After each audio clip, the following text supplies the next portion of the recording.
Hello दोस्तों, ये हमारा ABB का CM15 यूनिवर्सल डिस्प्ले है। इसको यूनिवर्सल डिस्प्ले इसलिए बोलते हैं क्योंकि इसको आप लोग प्रेशर, लेबल और फ्लो, टेम्परेचर किसी में भी यूज कर सकते हैं। और इसको जैसे यूज करने के लिए आपको सेटअप कैसे करना होगा या प्रोग्राम कैसे करना होगा आपको मैं बताऊंगा। इसके लिए आप लोग देख रहे हैं ये मेन मेन्यू बटन है, ये स्क्रॉल अप, स्क्रॉल डाउन और इससे बैक होता है। तो यहाँ पे हम लोगों ने प्रेशर के लिए यूज़ किया है, तो जिसके कारण आपको दिख रहा होगा यहाँ पे बार लिखा हुआ आ रहा है और ऊपर में आपको ये भी लिखा हुआ आ रहा होगा प्रेशर इंडिकेटर। तो ये उस जगह पे यूज होता है ताकि आपका प्रेशर सेंसर काफ़ी दूर पे हो लोकेशन पे और आपका कंट्रोल रूम या पैनल रूम का डिस्टेंस बहुत ज़्यादा हो, जिसके कारण वो यूज किया जाता है इस डिस्प्ले को, ताकि आप इजीली कंट्रोल रूम से बैठे ही आप प्रेशर या लेवल या फ्लो और या टेम्परेचर को देख सकें। तो चलिए हम लोग चलते हैं, इसको प्रोग्राम करते हैं। जैसे आप लोग देख रहे हैं, हम प्रोग्राम करने के लिए प्रेस करेंगे और देख रहे हैं रीड ओनली, बेसिक, एडवांस और सर्विस। तो हम लोग इसको एडवांस में जाएंगे और एंटर करेंगे। आपको डिवाइस सेटअप दिख रहा होगा, display, input output, process alarm, totaliser, diagnostic, device information और डिवाइस सेटअप। तो हमको प्रोग्राम करना है प्रेशर ट्रांसमीटर के लिए, क्योंकि यहाँ प्रेशर ट्रांसमीटर है, या लेबल हो या फ्लो हो या कोई भी हो, कोई भी आपका जो डिवाइस है। तो उसके लिए पहले इनपुट और आउटपुट्स में आते हैं और एंटर करते हैं। एंटर करने के बाद एनालॉग इनपुट, एनालॉग आउटपुट और रिलेस, इसमें रिले भी है। तो हम लोग एनालॉग इनपुट में जाते हैं और एंटर करते हैं एनालॉग इनपुट 1 और एनालॉग इनपुट 2। यहाँ पे दो ऑप्शन मिलेंगे आपको। तो हम लोग एनालॉग इनपुट 1 में फर्स्ट में प्रेस करेंगे। प्रेस करने के बाद आपको दिख रहा होगा इनपुट टाइप, इलेक्ट्रिक लो, इलेक्ट्रिक हाई।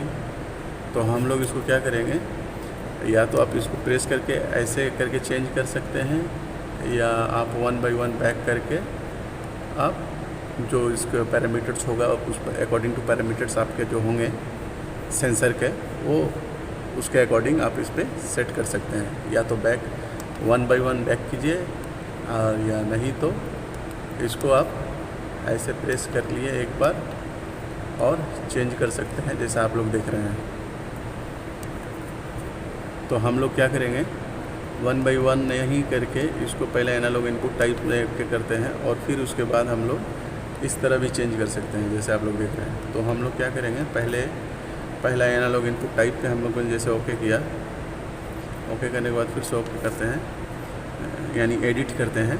एडिट करने के लिए आप लोग देख रहे होंगे यहाँ पे बहुत सारे ही टाइप्स, इनपुट टाइप्स आपको दिखाई दे रहा होगा, जैसे millivolt, milliamperes, voltage, ohms, thermocouple और RTD, frequency input, pulse input, digital voltage free और 24 वोल्टेज डिजिटल, जैसे आप लोग तो हो। आप लोग जिस टाइप को यूज़ कर रहे होंगे उसी टाइप को आप सेलेक्ट करेंगे।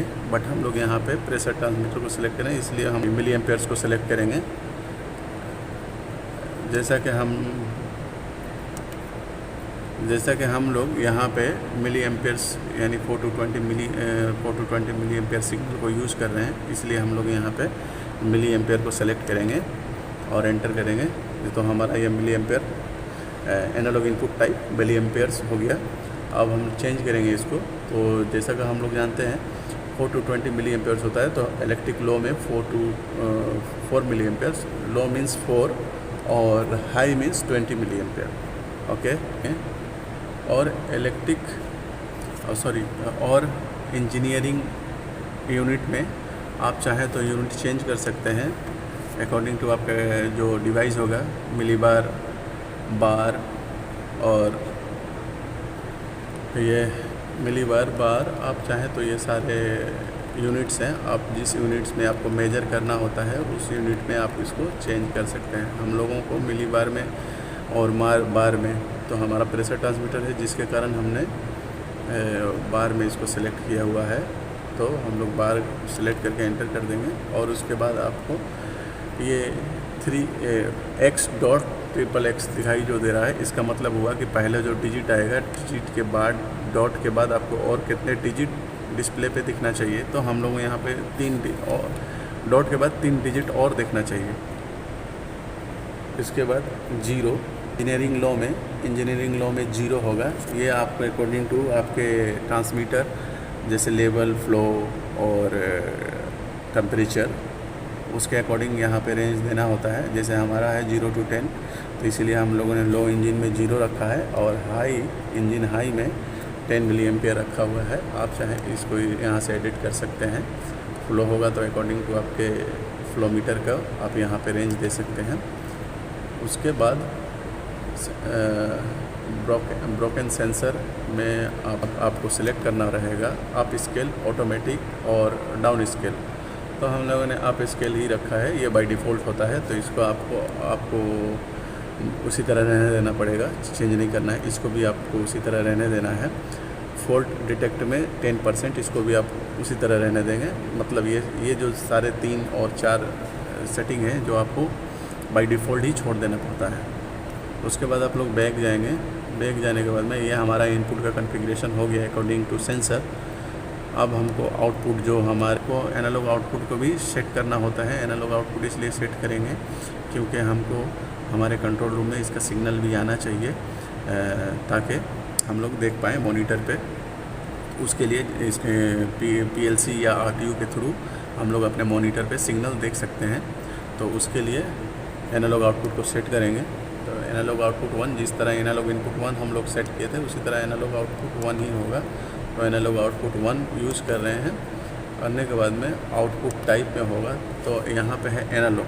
हम लोग आउटपुट टाइप में एनालॉग यूज़ कर रहे हैं। अगर आप चाहें तो दूसरा जैसे डिजिटल भी ले सकते हैं, अगर जो आप कोई डिजिटल यूनिट को यूज़ कर रहे हैं तो। बट हम लोग 420 मिली एम्पेयर यूज़ कर रहे हैं, जिसके कारण एनालॉग आउटपुट यूज़ करेंगे, यानी एनालॉग यहाँ पे सेलेक्ट करेंगे, डिजिटल नहीं एनालॉग। ओके, फिर उसके बाद से सोर्स में होगा लूप 1 PV। आप चाहें तो यहाँ जैसे PV1 max, PV1 mini, PV1 average, volume, okay, ये सारे सोर्स हैं। तो हम लोग PV लूप यूज़ करेंगे। ओके, उसके बाद 420 मिली एम्पेयर यहाँ भी आपको सेट करना होता है। जैसे इलेक्ट्रिक लो में 4 और इलेक्ट्रिक हाई में 20 milliamperes. Auto engine range ये ऑन रखना पड़ता है या ऑफ, बट ये बाय डिफ़ॉल्ट होता है इसलिए ऑन ही होगा। जैसा कि आपने देखा इंजन लो, जैसे इंजीनियरिंग लो वैल्यू जो था हमारा, वो इंजीनियरिंग लो वैल्यू यहाँ पे आ गया है ऑटोमेटिक, और हाई वैल्यू भी आ गया है ऑटोमेटिक।